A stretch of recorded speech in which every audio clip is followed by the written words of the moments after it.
Quando você passar por momentos difíceis e ficar se perguntando aonde estará Deus, lembre-se que em uma prova o professor sempre fica em silêncio. Jesus disse: "Eu sou a ressurreição e a vida. Aquele que crê em mim, mesmo que morra, viverá." João, capítulo 11, versículo 25. Sejam todos bem-vindos ao canal Doce Vida. A nossa história de hoje é uma história de superação, de fé e luta contra a Covid-19. Convidamos o nosso querido amigo José Maria Morini para estar falando para a gente, contando um pouquinho da sua história de superação e que, graças ao bom Deus, teve um final feliz. José Maria contraiu a Covid-19 em 18 de julho de 2020, a qual já está quase fazendo um ano, né? Ele passou por 18 dias de internação, sendo que desses 18 dias, 5 dias de intubação. Passou por momentos de muita luta, mas não perdeu a fé, não perdeu a esperança. Está aqui, aceitou o nosso convite com muito carinho para estar contando pra gente, mostrando pra gente o que ele passou e a sua superação e a sua fé em Deus. José Maria, seja muito bem-vindo ao nosso canal. Já te agradeço de antemão por ter aceitado o nosso convite, ter aceitado falar um pouquinho da sua história. E para vocês que nos assistem, fique com a gente até o final. Já se inscreva no canal, é só apertar um botão que fica aqui embaixo e inscrever-se. Ative o sininho também para vocês receberem todas as notificações e já deixe o seu joinha. Vamos, gente, ouvir essa história de superação, de fé e luta do nosso amigo José Maria Morini. Olá, Poliana. Tudo bem? Obrigado pelo convite. Agradeço já de antemão o convite para estar participando aqui com você desse canal. Um canal de entretenimento, um canal que leva sempre mensagens boas. E a gente está precisando muito disso nesse momento, principalmente de pandemia, desse momento que a gente está vivendo. Estou aqui hoje para a gente falar um pouquinho, né, sobre o Covid, sobre o que eu passei, a minha experiência com o Covid. A gente bater um papo e eu poder esclarecer aqui para todos, né, que for nos assistir através do canal Doce Vida, para a gente bater um papo e estar esclarecendo todas as dúvidas que porventura venha a ter, né, e a gente está aí para essa finalidade. Mais uma vez, obrigado pelo convite.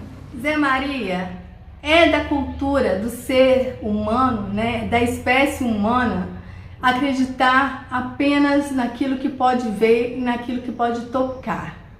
Então eu começo com a nossa conversa, o nosso bate-papo com a seguinte questão. Pelo coronavírus ser um vírus que é invisível e por envolver muitas questões políticas, você pode falar para mim, esse vírus existe ou não?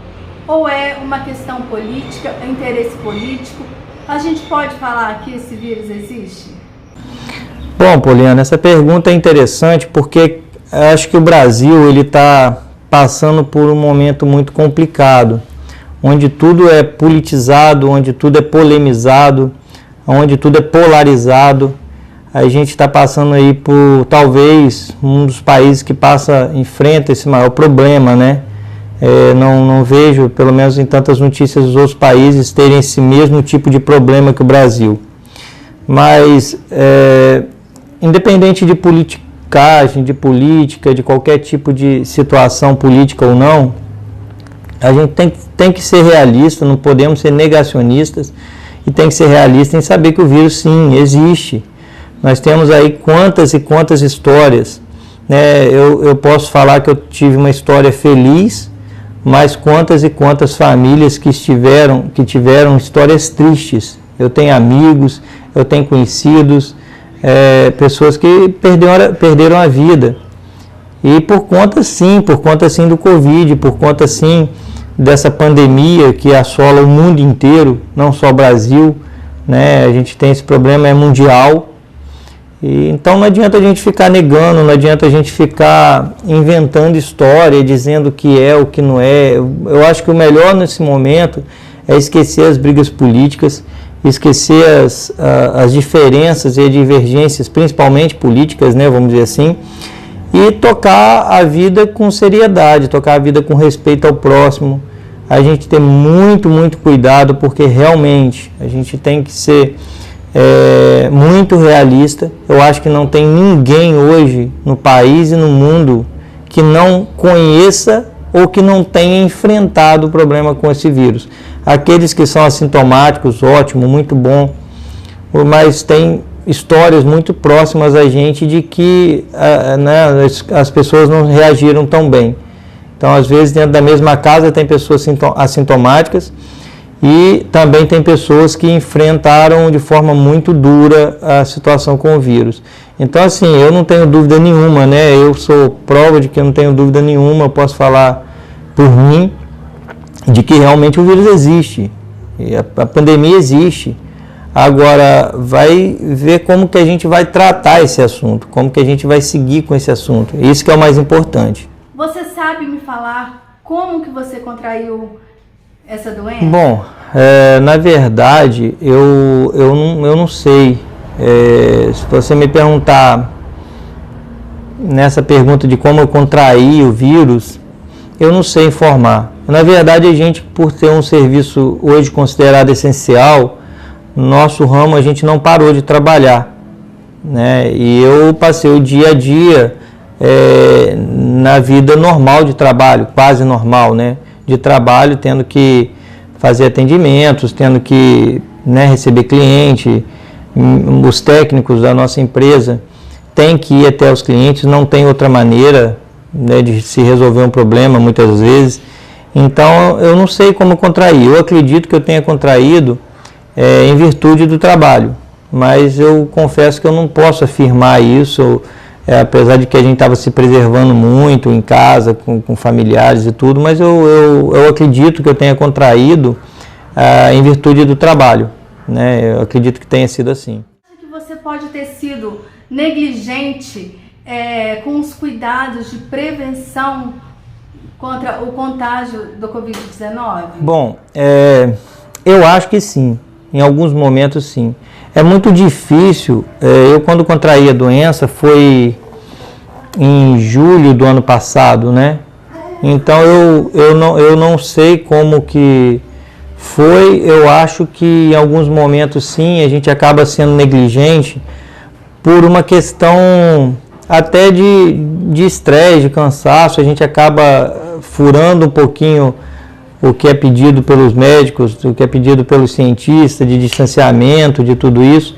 Então a gente acaba sendo, infelizmente, o ser humano, né? Ele tem um convívio de pessoas, ele tem essa relação interpessoal. Então você não sabe ficar muito tempo distante, muito tempo longe. Isso foi muito rápido, a mudança foi muito brusca, a mudança foi muito rápida. E a gente não teve tempo de se adaptar. Primeiro foi por medo, né, por pânico da doença, mas depois automaticamente você acaba relaxando um pouco. É impossível você continuar no mesmo nível de cuidado, no mesmo nível de distanciamento. Então você acaba relaxando um pouco, e eu acredito que sim, em alguns momentos eu tenha sido um pouco negligente, em alguns momentos eu tenha relaxado um pouco os cuidados, relaxado um pouco a maneira de agir, né, nessa situação de pandemia.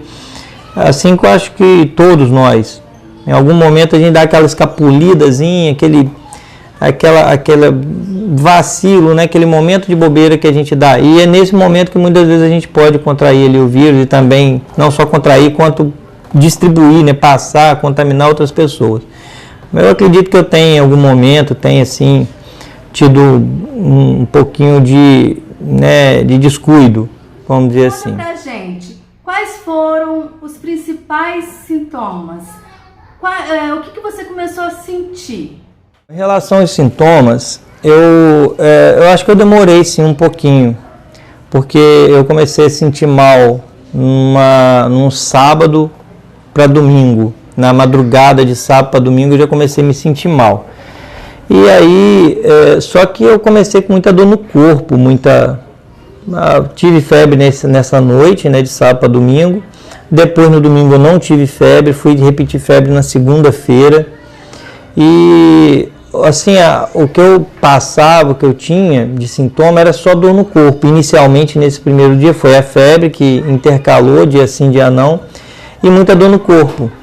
Então, quando eu tive essa dor no corpo, eu imaginei logo um resfriado, porque como a gente estava se prevenindo, tendo alguns cuidados, imaginei logo um resfriado, a dor no corpo. Até então ninguém falava naquele momento que o sintoma principal era dor no corpo, sempre era perda de olfato, perda de paladar, coisa desse tipo. Então, eu acabei ficando aquela semana que eu passei mal, que foi num domingo, até na sexta-feira daquela semana, eu acabei ficando esse período em casa. Então eu fiquei em casa ali durante 6 dias, né, aproximadamente. Quando foi na sexta-feira eu já estava com quadro de tosse, com um quadro de febre, que era persistente. Eu tomava medicamento e a febre voltava, eu tomava medicamento, a febre voltava. E estava com quadro também de dor no corpo. Então eu procurei logo assim pelo hospital, fui para o hospital, e lá já me deram o diagnóstico naquele momento em que eu tinha 25% dos pulmões comprometidos, dos 2 pulmões. Então eu estava com 25% dos pulmões comprometidos. Ali já resolveram me internar, mesmo ainda esperando o resultado do diagnóstico do resultado do teste. Ainda não tinha certeza que eu estava com Covid, porém os sintomas eram muito claros, né? Então eu passei assim, uma semana em casa. Eu não posso afirmar que isso tenha sido o motivo da minha evolução, que não tenha sido, eu não posso afirmar isso, mas eu passei uma semana em casa me medicando com esses remédios todos aí que vários médicos indicam, que várias pessoas falam que é bom, que resolve, que cura, que previne. Eu acabei cedendo até a pressão de outras pessoas, toma, e acabei tomando esses medicamentos, que para mim, eu acho que não serviu de nada, porque eu cheguei, né, ao ponto de intubação, então para mim esses medicamentos não serviram de nada. A evolução da doença, desde quando você recebeu o diagnóstico que estava positivo, até o período de sintomas, internação, intubação, conta pra gente como foi. Em relação a essa questão da evolução, foi uma coisa muito rápida. O que aconteceu? Eu internei na sexta-feira, né? Eu fui internado na sexta-feira, como eu disse, com 25% dos pulmões comprometidos, segundo os raios-x que foram tirados e tudo mais. E aí, sábado, eu amanheci muito bem, fui medicado, né, na sexta-feira à tarde, a partir da hora que eu internei. A partir daí, no sábado, eu não tive sintoma nenhum, nada. Permaneci internado em observação. No domingo, a mesma coisa, permaneci internado, mas eu tinha até uma chance de alta no domingo, né? A médica disse que passaria, se o quadro tivesse do jeito que estava se evoluindo, que ela iria dar alta. Então estava bem no do sábado e domingo pós-internação, foi tudo tranquilo. Porém não recebi alta no domingo, né? A médica não passou no quarto para me dar alta. E quando foi na segunda-feira, eu amanheci febril novamente. E aí foi muito interessante, porque essa evolução de segunda-feira, a partir de segunda-feira, ela foi de forma muito rápida, muito rápida. Na segunda-feira, eu já comecei com febre, aí eu cheguei no estado, né, de começar a piorar, a febre não passava, antibiótico não resolvia. Na terça-feira trocaram meus antibióticos, mesmo assim não resolveu. Então passei segunda, terça, quarta eu já estava muito mal, muito mal, muita falta de ar, eu não conseguia respirar, eu não conseguia me movimentar, eu não conseguia levantar da cama, eu não conseguia mais nada. Eu não conseguia tomar água sozinho, eu não conseguia mais fazer nada. Isso foi na quarta-feira. Quando foi na quinta, meu quadro já estava evoluído para precisar de UTI. Então eu fiquei segunda, terça, quarta, quinta, eu precisei de ir para UTI. Nessa ida para UTI, chegando lá eu já estava com os pulmões com 75% comprometidos.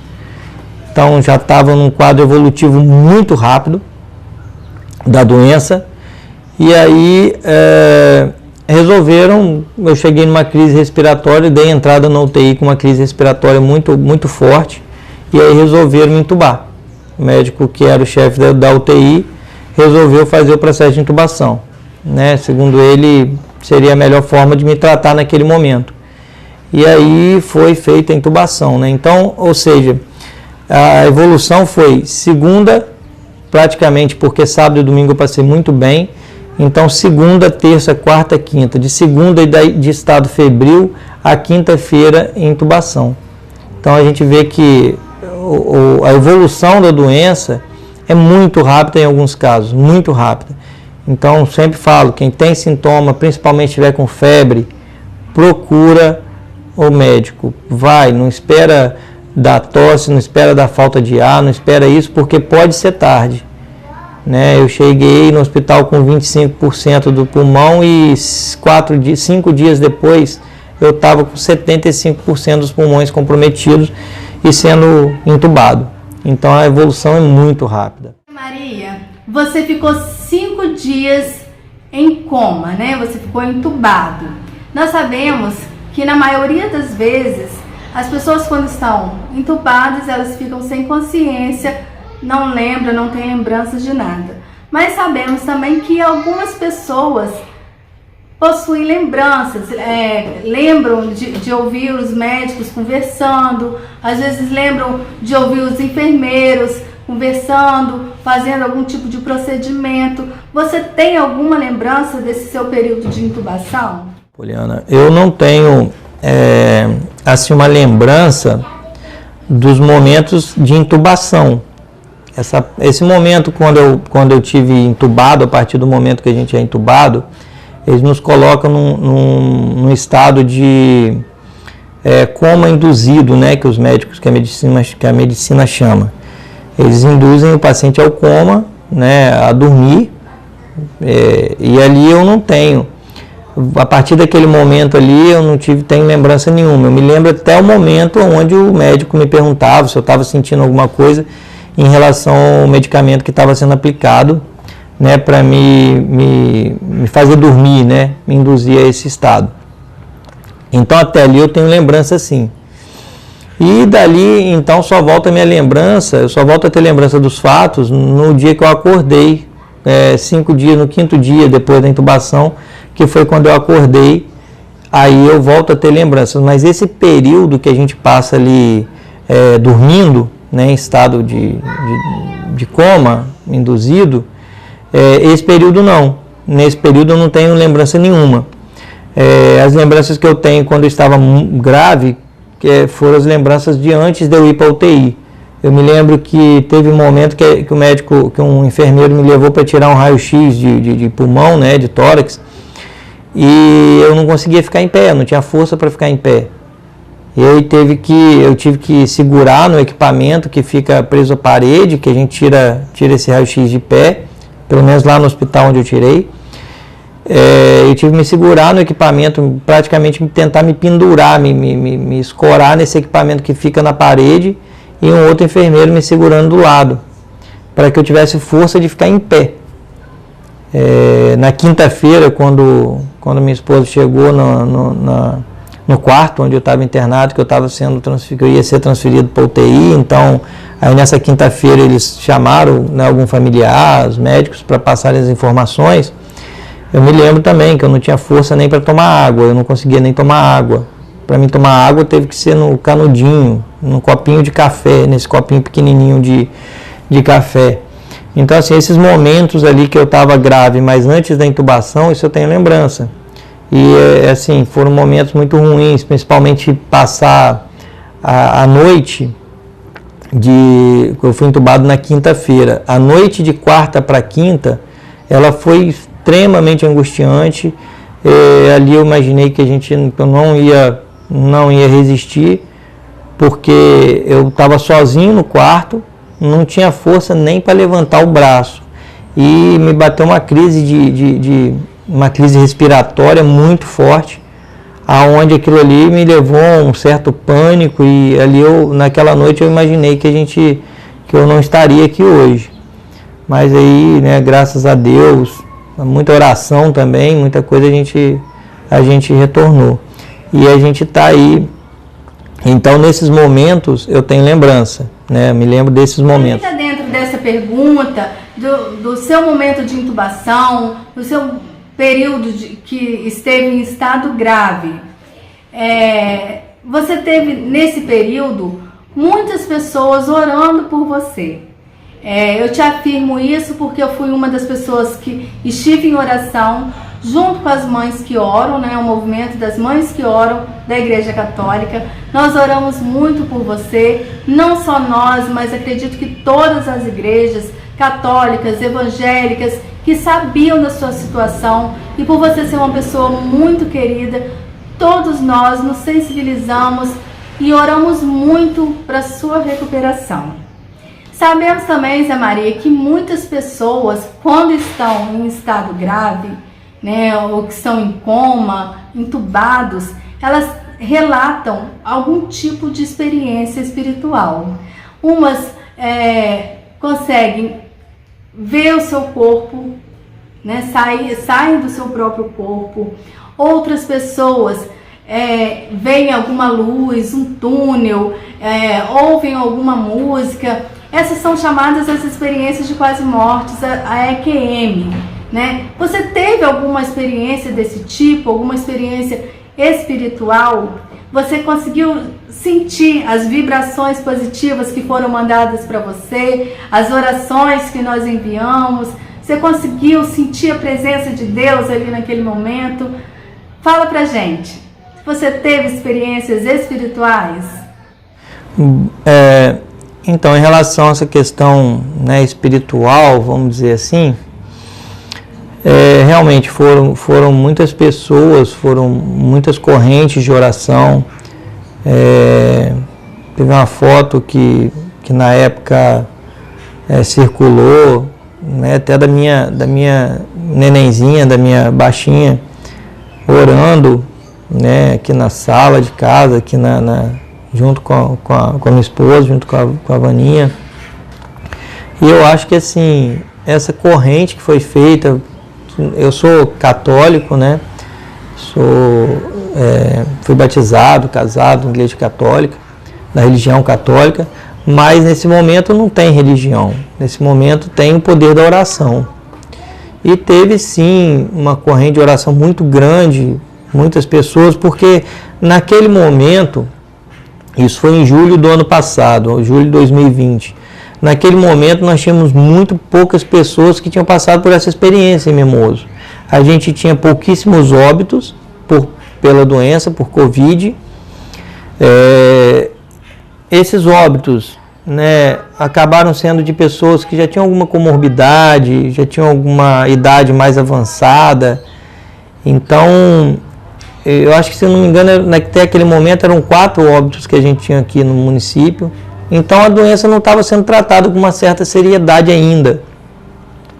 E eu fui ali o primeiro caso, praticamente, de estado grave, de uma pessoa relativamente jovem e que estava no estado grave, chegar a ponto de intubação. Então aquilo ali, de certa maneira, a gente, graças a Deus, a gente fala que Mimoso é uma cidade que tem uma grande família, então todos conhecem todos, as pessoas, todos se conhecem, todos, né, querem o bem um do outro.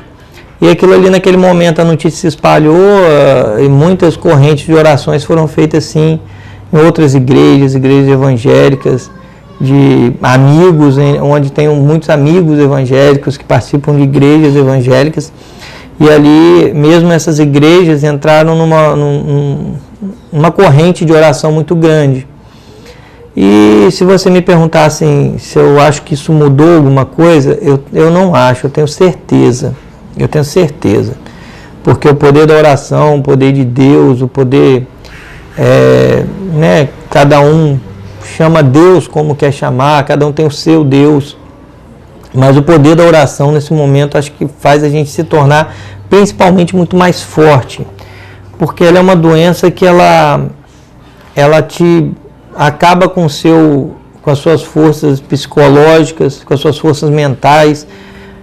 Você vai se desgastando, você vai ficando cada vez mais fraco, você vai ficando cada vez mais incrédulo, vai ficando cada vez mais incrédulo e você começa a fraquejar. E você saber que está ali uma corrente de oração, que todos estão orando por você, estão intercedendo junto a você, por você, com oração, isso é muito importante, não só para o paciente, como também eu tenho certeza que nós temos um Deus e Ele vai cuidar dos seus, Ele vai cuidar da forma que tem que cuidar, e ali a gente vai seguindo com essa questão. Em relação de se eu assim, ter alguma experiência espiritual, eu acho que eu não poderia chamar de experiência, eu posso chamar de graça, porque eu cheguei a um ponto bem grave, da doença. A gente tem que agradecer a medicina, ser muito realista em relação à medicina, aos médicos hoje, mas também a gente não pode esquecer do poder de Deus, do poder da oração, de que você está sendo cuidado por alguém, ou por algo mais forte. Então, eu não diria uma experiência em relação a essa situação, mas eu diria sim uma graça, que a gente obteve, que a gente teve, que a gente alcançou, graças ao poder da oração. Inclusive, eu já fiz isso através da minha rede social, já fiz isso através de um outro bate-papo que a gente teve na internet com outra pessoa também. E mais uma vez, agradecer muito aí a todos que se juntaram, a essa corrente, a todas as igrejas, pastores, amigos, muitas pessoas que eu nem tenho relação, mas que me mandaram mensagens de apoio, de força. Isso é muito importante para quem está passando por esse momento.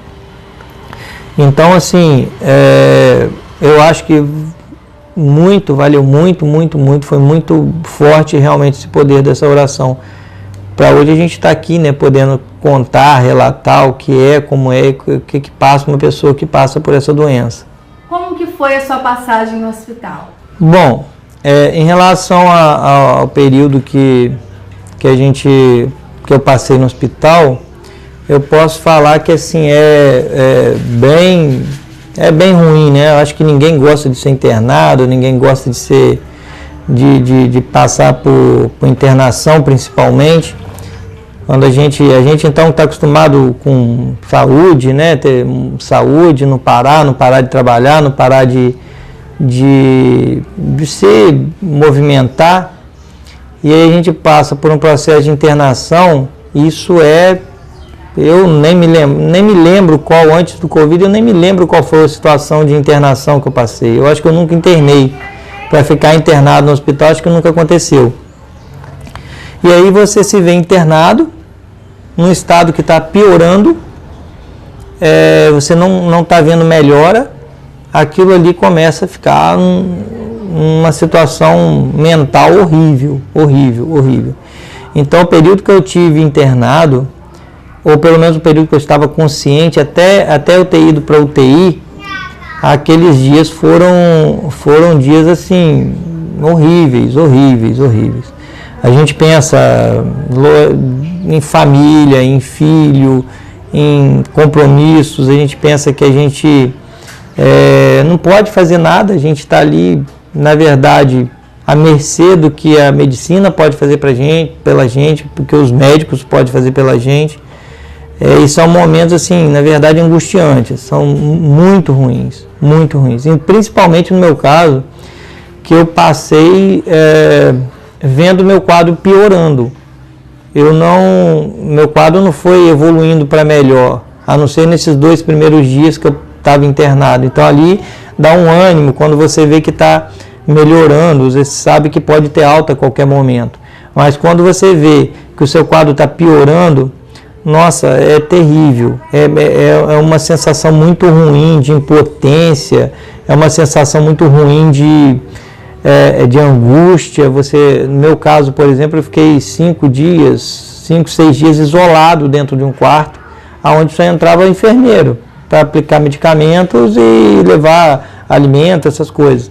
Fora isso, nada. Então, assim, ser sozinho, com uma situação de uma doença que ninguém conhece, você vê falar de morte o tempo todo, de pessoas que não resistiram, de pessoas que vieram a falecer com a doença, e você num estado piorando, sozinho dentro de um quarto. Então a parte psicológica é muito ruim. Então esse período que a gente passou, que eu passei internado, foi muito ruim, é muito ruim. Eu posso imaginar que não só para mim, como também para a família, né, que fica de fora. Quem fica de fora também sofre muito, a família toda sofre, todo mundo querendo notícia, e as notícias não chegam. A gente sabe o que está acontecendo em relação aos internados por Covid, estão passando por situações muito complicadas de notícia para a família, muita gente, muito trabalho para os médicos. Então assim, foi muito angustiante, é muito ruim esse período que a gente passa lá internado. Conta pra gente agora. Você em algum momento pensou que ia morrer? Teve medo da morte? Em relação a essa questão, né, de ter medo de morrer, medo da morte, teve 2 momentos muito ruins que eu passei. Um foi essa noite, como eu falei, da noite que antecedeu a minha intubação, minha ida para a UTI. Foi muito complicado. Eu imaginei dali que aquela noite eu não fosse resistir. Foi muito ruim. Nesse momento, sim, eu tive medo, né, de não resistir. E um outro momento muito ruim foi que, assim, eu estava extremamente consciente. Eu estava consciente em relação a tudo. A minha cabeça estava muito boa, mas o meu corpo, eu não conseguia respirar. Eu não conseguia respirar, eu não tinha oxigênio. E aí era a sensação de que estava se afogando num lugar seco, sem água. Então, é uma sensação extremamente ruim. E aí o que me passou, o segundo momento que eu tive muita preocupação, tive um certo medo, sim, foi no momento em que o médico entrou na sala, lá na UTI, e falou que ia estar me entubando. Falou assim, vamos entubar ele. E ali realmente também foi um segundo momento onde, porque passa pela cabeça da gente que a intubação, ela é um processo que é o último recurso, e você está numa situação ali entre a vida e a morte.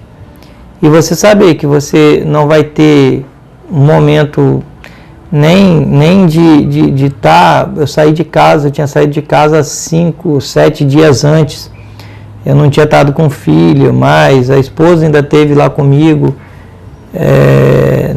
Quando eu saí para ir para a UTI, né, eu tive a oportunidade de estar com ela no quarto, mas eu não tive com ninguém da família, não tive com minha filha. E ali o médico fala com você que vai te entubar, é um momento bem desesperador, sim. Ali também é um momento que a gente, pelo menos para mim, foi bem complicado, né? Psicologicamente foi bem complicado. Eu achei que ali eu pudesse não retornar, ali eu achei que eu pudesse não voltar. Então, nesses 2 momentos, foram os 2 momentos mais críticos que eu passei em relação a temer a morte, vamos dizer assim, a ter medo de morrer. Você acha que Deus te deu uma segunda chance? Olha, eu acho que de certa maneira sim. Sim, Poliana, eu acho que de certa maneira sim. Eu acho que não deixa de ser uma segunda chance, né? Todo mundo que passa por uma situação como essa, ou uma situação parecida, mesmo que não seja pelo Covid, seja por qualquer outra situação, um acidente, outro tipo de doença, e você, a partir do momento que você passa por aquilo ali, se cura, eu acho que não deixa de ser uma segunda chance, né? Eu acho que não deixa de ser uma maneira de você ter uma segunda oportunidade, de alguma forma, por algum motivo, Isso aí cada um vai dentro do seu, da sua mente, da sua cabeça, do seu espírito, cada um vai agir de uma maneira, cada um vai entender de uma maneira. Mas eu acho que sim, de certa forma não deixa de ser uma segunda chance para a gente seguir ali, né, a nossa vida. Graças a Deus, né, José Maria, você teve um final feliz numa história difícil, né, de luta, mas que teve um final feliz. E agora, né, dia 18 de julho desse ano, você vai completar mais um ano de vida, né, fazer mais um aniversário, podemos dizer assim. A quem que você delega essa cura? Da onde que você acha que veio a sua cura? Quem foram os responsáveis pela sua cura? Os médicos, Deus? Quem foi o seu principal salvador nesse momento? Bom, então, em relação a essa questão de cura, como eu disse, a gente não pode negar a ciência, negar a medicina, os médicos, né, os medicamentos, mas sem dúvida nenhuma eu também acredito muito em Deus, acredito muito no poder espiritual, no poder da oração, da intercessão. Então eu colocaria aí que eu tive uma parcela, né, da medicina que cuidou de mim, lógico, tá lá uma UTI, todos os equipamentos, todos os medicamentos, mas eu não tiro a parcela da minha cura, né, uma parte, por eu hoje estar curado, eu não tiro ela também do poder espiritual, de Deus, né, de todos os santos, o que quer que seja, mas do poder espiritual. Então eu colocaria aí essas duas situações como que foram primordiais para hoje eu estar de volta aí, para a gente estar curado, né, da doença e tá aí numa boa. Sequelas, Zé Maria, muitas pessoas relatam ter ficado com algumas sequelas, alguma dificuldade de respirar, às vezes de falar, de caminhar. Você teve alguma sequela? Ficou alguma sequela? Bom, não, eu digo que assim, eu não fiquei com sequela nenhuma, eu não sei, até vejo pessoas que tiveram casos bem mais leves que o meu e reclamam de que ficaram com sequelas, apareceram até mesmo algumas doenças como hipertensão ou diabetes, ou, né, pessoas que tiveram às vezes até quadro muito mais leve que o meu e acabaram tendo esse tipo de sequela, tendo esse tipo de problema posterior. Eu confesso que não, né? Eu não fiquei com sequela nenhuma, já fiz alguns exames posteriores ao Covid, já fui a médicos tanto de coração, como muita gente fala, tem que ir no médico de coração, tem que ir cardiologista, fui a médico pneumologista e assim, eu não sinto nada, não sinto sequela nenhuma. Então, no meu caso, eu posso dizer que eu não fiquei com nenhum tipo de sequela, nenhum tipo de problema posterior ao Covid, ao processo que eu passei. Você acha, Zé Maria, que a Covid-19 transformou a sua vida de alguma maneira? Mudou a sua maneira de agir, maneira de pensar? Houve alguma mudança, alguma transformação pós-Covid? Bem, eu já tinha um modo de vida já bem tranquilo, bem família. Eu sou muito de ficar dentro da minha casa, de participar, de estar muito próximo dos meus amigos. E eu sempre procurei fazer o bem, sempre procurei ajudar de alguma maneira quem precisa. Quem me conhece sabe disso, sabe que eu não tenho luxo, eu não tenho essas coisas comigo. Então a gente vive uma vida muito simples, muito tranquila e sempre tentando ajudar as outras pessoas que precisam.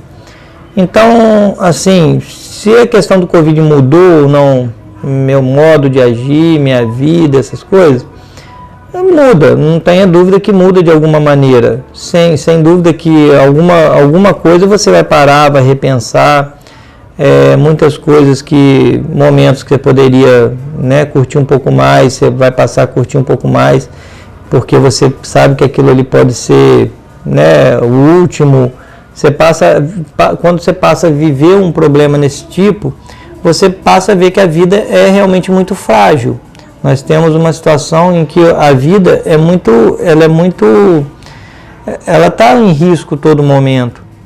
Você está em risco a todo momento. A todo momento você pode ser cometido por uma doença, você pode sofrer um acidente, mas você sabe disso no seu inconsciente, porém você não pratica isso.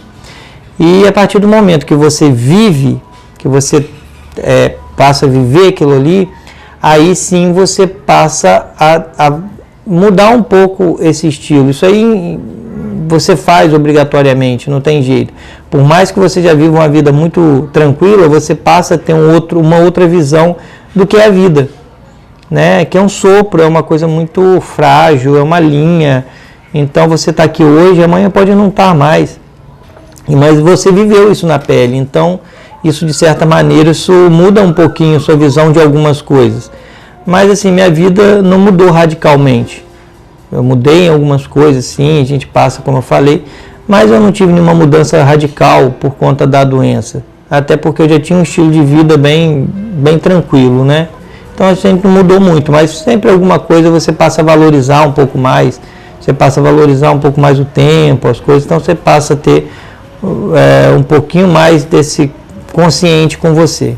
Zé Maria, te agradeço novamente, imensamente, por ter aceitado o nosso convite, por ter respondido todas as nossas dúvidas, as nossas perguntas. Que Deus te abençoe nessa nova vida, nova jornada, que essa segunda chance que Ele te deu, que seja grandiosa, que Ele possa estar te abençoando, te dando vida, dando saúde, que você possa estar transmitindo esse seu lindo testemunho para muitas pessoas. As pessoas, a partir desse vídeo, possam crer em Deus, crer que Deus está sempre ao nosso lado e que também se cuidem, gente, porque a doença existe. O vírus a gente não consegue ver, não consegue tocar, mas ele está aí, e está aí um testemunho de uma pessoa saudável, uma pessoa que não tinha nenhuma comorbidade, uma pessoa nova que contraiu e ficou em estado grave. Vocês acompanharam toda a história. Então, gente, vamos nos cuidar e cuidar de quem a gente ama. Zé Maria, eu deixo com você a palavra. Fique à vontade para falar o que você quiser para nós e do Doce Vida, para quem nos assiste. Tá? E vocês que me seguem aqui no canal, muito obrigada também por estarem com a gente mais uma vez. É um grande prazer em estar fazendo esses vídeos para sua alegria, para sua informação. Então deixa pra gente o joinha, se inscreva no canal, compartilhe esse canal com seus amigos, com seus colegas. Muito obrigada, fica todos com Deus. Zé Maria, um beijo para você, um beijo para sua família e mais uma vez que Deus te abençoe, que Deus esteja com você, que Deus te dê força e te dê luz, que você continue sendo essa pessoa maravilhosa, essa pessoa prestativa, que possa continuar passando a sua mensagem e a sua fala, a sua esperança que você carrega aqui dentro do peito. Fique com Deus. E o que eu poderia dizer é o seguinte, que as pessoas tenham um pouquinho mais de paciência, que as pessoas tenham um pouquinho, muito mais cuidado. Eu fico vendo pessoas que usam a máscara e tá lá com a máscara, tá com a máscara abaixo do nariz, por exemplo, ou tá com a máscara pendurada no queixo. A gente tem várias pessoas que negacionistas, nós falamos disso na primeira pergunta que você me fez. Várias pessoas negacionistas, várias pessoas que não acreditam ainda, ou não acreditam na gravidade, várias pessoas que politizam essa pandemia, o vírus. Eu digo assim, cara, se cuida. Só dá para pedir, na verdade, se cuida e cuida do seu próximo, de quem está perto de você. Porque a gente só vai sentir realmente o quão sério é o problema quando afeta a gente.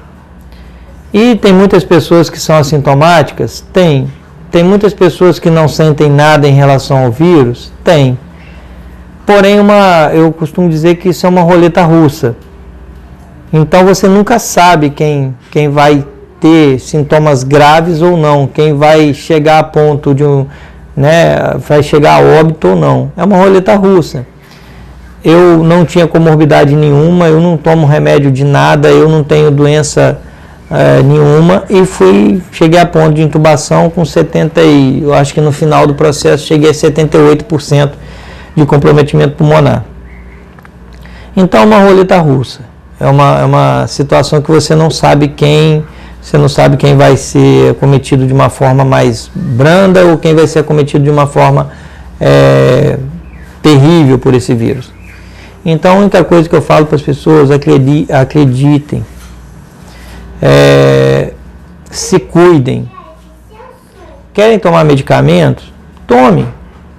Procure um médico que prescreva, um médico que seja responsável, que seja um médico sério e que prescreva os medicamentos que você deseja tomar, se é o seu caso de tomar. Tome. Se você se sente bem, tome remédio. Cada um vai se sentir bem, protegido, mas mesmo se você toma o medicamento, não deixe de se prevenir, não deixe de se cuidar, porque é muito sério. A gente tem, há muito pouco tempo agora, a gente perdeu um amigo, um vizinho, com 33 anos, que também não tinha comorbidade. Nós vimos casos assim, que são diários, famílias que perderam 2, 3, 4 membros da mesma família, isso em intervalos curtíssimos. Então você nunca sabe quem vai ser, quem não vai ser, quem vai ser acometido de uma forma dura da doença. Então a única coisa que a gente fala, se cuida. Usa a máscara, eu acho que nesse momento é uma das melhores ações a se fazer, então não custa nada, não tem problema nenhum, não traz problema para ninguém, então usa a máscara, lave as suas mãos, use o álcool em gel, que é recomendado para a esterilização. Então se cuida. A única dica que a gente pode dar, a única coisa que a gente pode fazer, que a gente pode dizer nesse momento é para isso, se cuidar. Se cuida, que é a melhor maneira. Agradecer a oportunidade, agradecer o convite, para a gente estar passando aqui a nossa experiência, a experiência que a gente teve, tentar prevenir as outras pessoas, tentar mostrar que a coisa é séria, é grave. Então, assim, mais uma vez, muito obrigado pelo convite, estar participando do seu canal, um canal muito bacana. Já deixa a dica, gente, quem está nos assistindo, quem nos assiste aí, se inscreve no canal Doce Vida, é um canal de entretenimento, um canal muito legal, que nesse momento a gente está precisando desse tipo de mensagem, mensagens boas, mensagens positivas, boas e sérias informações. Então, assim, mais uma vez, muito obrigado pelo convite da gente estar aqui podendo participar com você do seu canal Doce Vida. Obrigado mais uma vez. Um abraço.